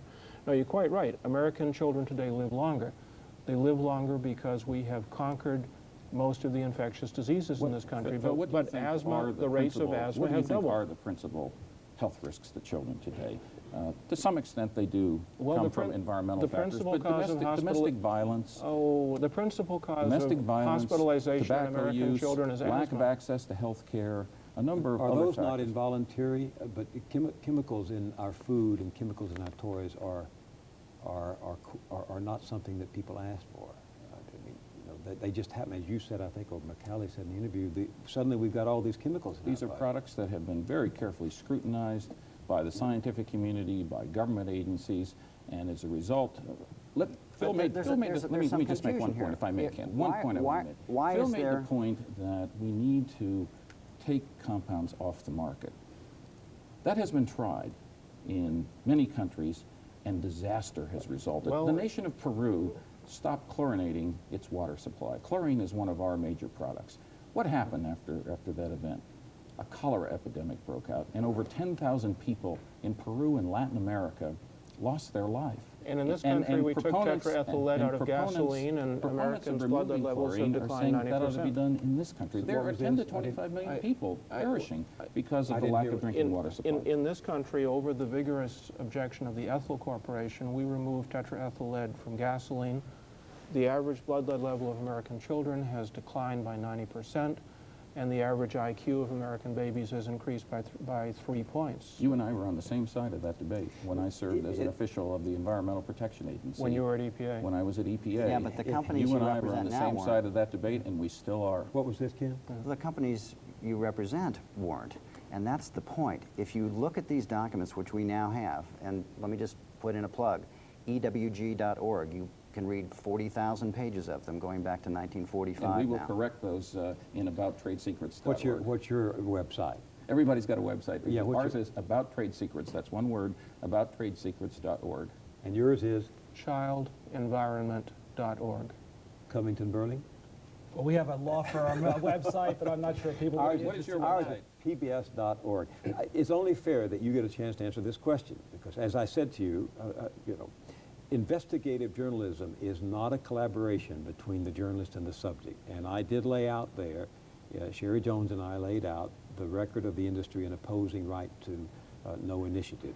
Why has, in every case that I can find, why has your industry opposed citizens' effort to use the right to know initiative and other right to know efforts? I think you have your facts wrong. No, Tennessee, Hawaii, California, Ohio, Illinois, Massachusetts. We supported the amendment to the Superfund statute in 1986, creating the toxic release inventory.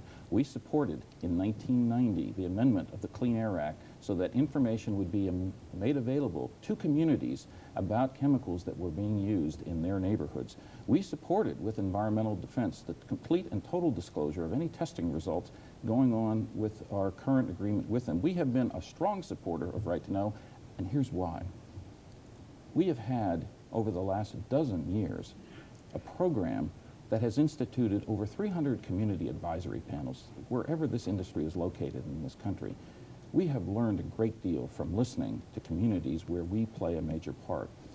One of the greatest testimonials that you hear about this industry is from people who live near it, because they have seen the very direct health and environmental progress and the emissions reductions that result from our industry. When they have a question about plant safety or noise levels or environmental emissions, they have direct access to the plant manager. They have access to go inside the plant gates and learn what's going on. I've talked to an awful lot of people. That is why we have 60% decline in emissions over the last decade, the best of any American industry. Well, you almost make it sound as if you volunteered to do that, and you did not. As you well know. We supported those measures. Listen, what you selectively may have supported, everyone can now read what decisions you made and how you made them to take a stand on clean air and clean water and drinking water. And I respectfully disagree. It is not as you describe it. No, what these communities often are left with is just asking a plant manager, can you tell us? No authority, no power under law to actually compel that information to come forward. And to get back to the testing point, I just want to, because there will be some confusion. 45 seconds. There'll be some confusion out there.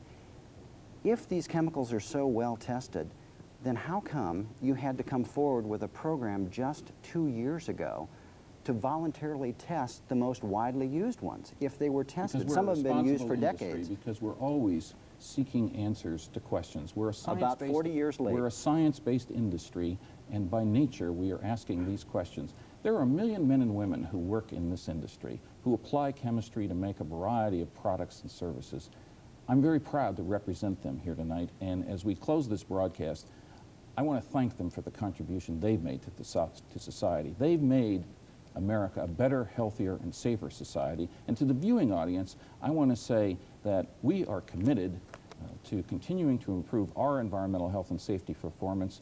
I think you all know that what happened 40 years ago is no reflection of the kind of industry that we represent today. We're going to let you have the last word. Thank Thank you. you very much, Terry Yossi. Thank you, Mr. Voorhees. Thank you, Dr. Landerman. Thank you, Ken Cook. I'm Bill Moyers. Thanks for watching. Good night. Thank you very much. Well, thank you.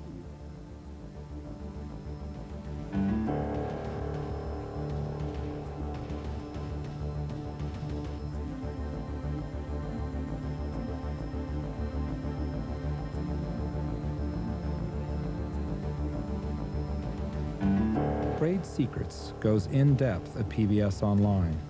Follow the virtual paper trail, explore how chemicals affect the human body, and learn why children may be at special risk, all at pbs.org. Trade Secrets, a Moyers report, is available on home video cassette for $29.95 plus shipping. To order, call 1-800-336-1917 or write to the address on your screen.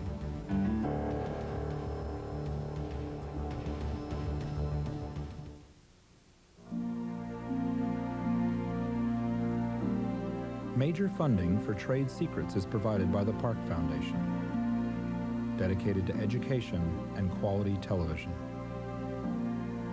Initial funding provided by the Herb Alpert Foundation.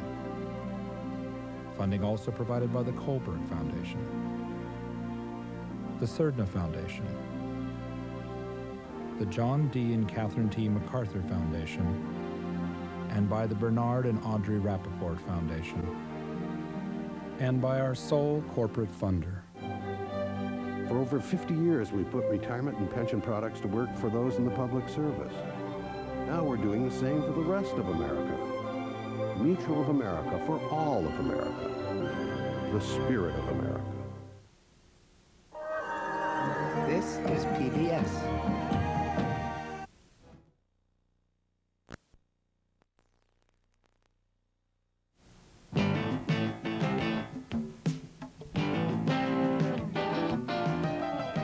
Marking 24 years of political and cultural journalism, this is Louisiana's statewide news magazine.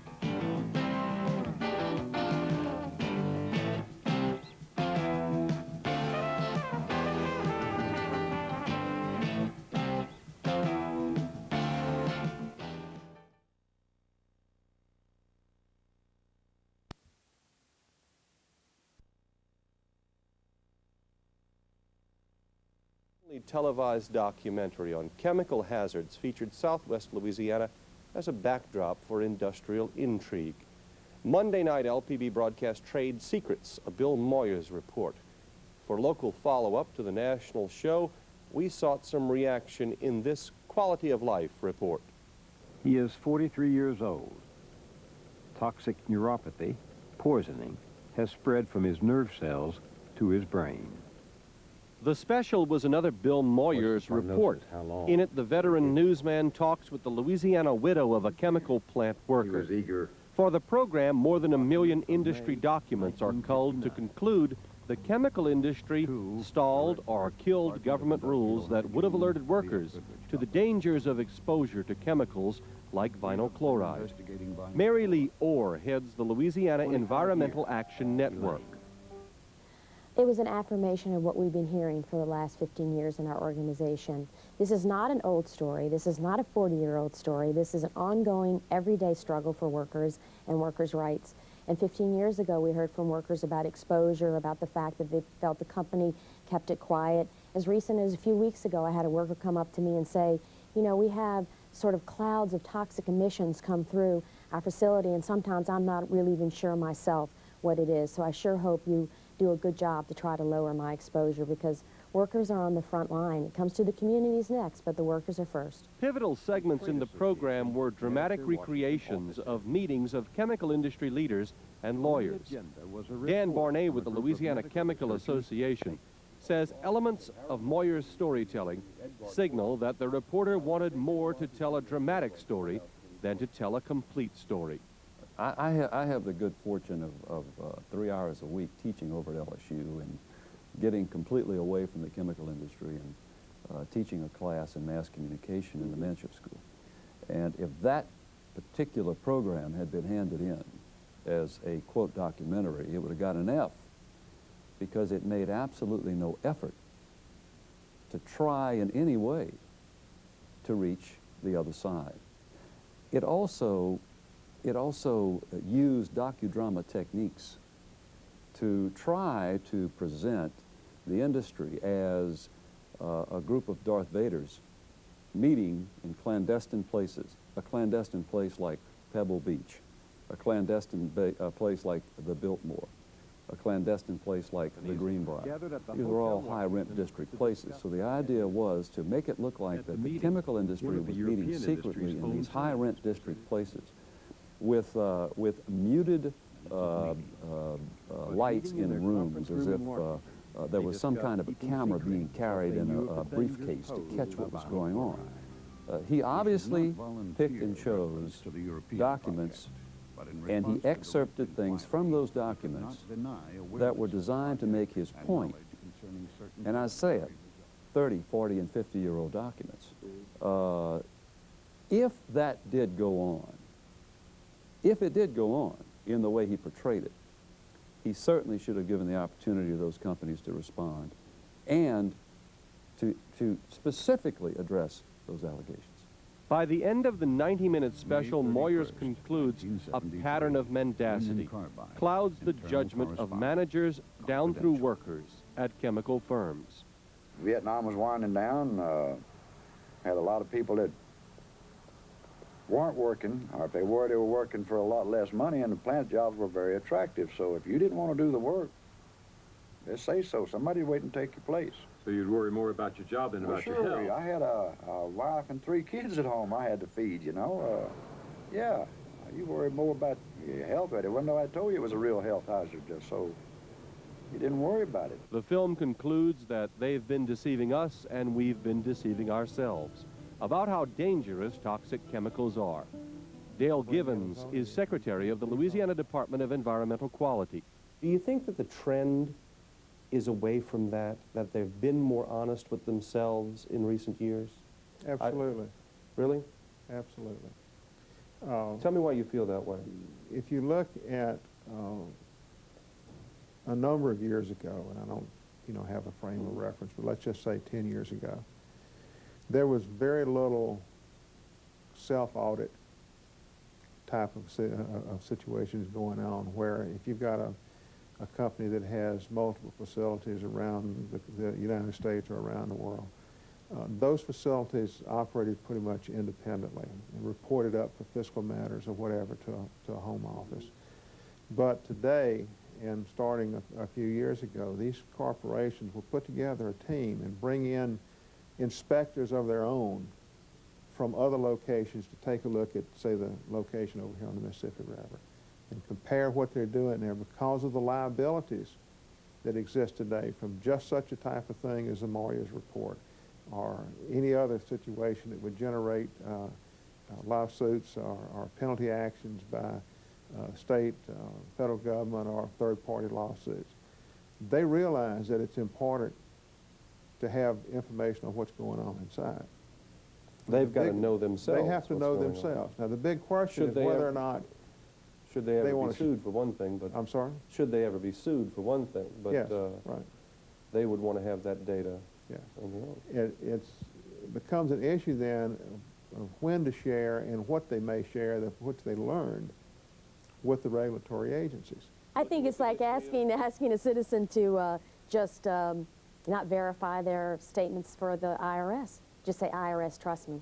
Or if the policeman comes up, you trust me, I didn't run the red light, or I didn't do that. I think you have to verify. But most people do tell the truth on their taxes because they're afraid of getting audited. Well, because we have a system in place that it'd be difficult for people not to do that. But it's different for industry. They're not audited. Historically, they've shown by documentation that they've made a concerted effort to keep the truth from workers in the community. In their own words, and voluminous, there's a lot of paperwork between them talking about the fact that they wanted to not let people know that this was dangerous, that this would cause cancer, actually injure their workers and community people, and that they needed to keep that liability within the corporation. I mean, it's not as if they were doing the right thing.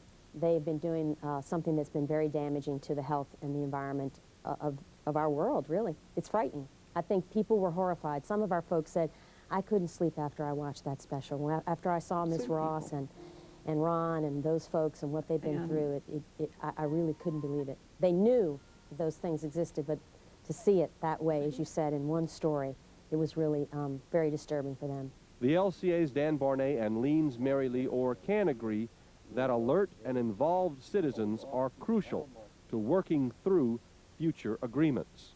When it became obvious that a particular kind of cancer was being tied to vinyl chloride monomer, regulations were implemented, and from that point forward, workers who began working under those regulations have been clear of that one particular kind of cancer. Is there at least now a better self-awareness in the industry of how honest it's being with itself, with its workers, in its management decisions? With 12 major laws on the books, with civil penalties and criminal penalties that can put people in the penitentiary for hiding things, like those things that were alleged 30 and 40 years ago. Those types of penalties didn't exist back then. And with the public scrutiny that we have now, the transparency of this business, where we have community advisory panels working with our plants, learning more about what we do, how we do it, and why we do it. It's a different industry. It's a different regulatory scheme. We hold them accountable. We trust, but we verify. When industries that are good industries want to come to the table, then we work on issues that we have a common goal for, which is the bottom line for us is health. Healthy workplace, a healthy community. And if they show a sincere effort, we move forward. But those folks who aren't, we have to take the action that we need to. Go to our senators, go to the legislature, file a lawsuit if necessary to hold those folks accountable. That's our report for this evening. Next week, the Opelousas Museum of Art story that was scheduled for tonight's show includes some of Clementine Hunter's best work. That's next week. Plus a preview of an important state capital controversy affecting prescription drugs. Who gets to decide which medicines you need?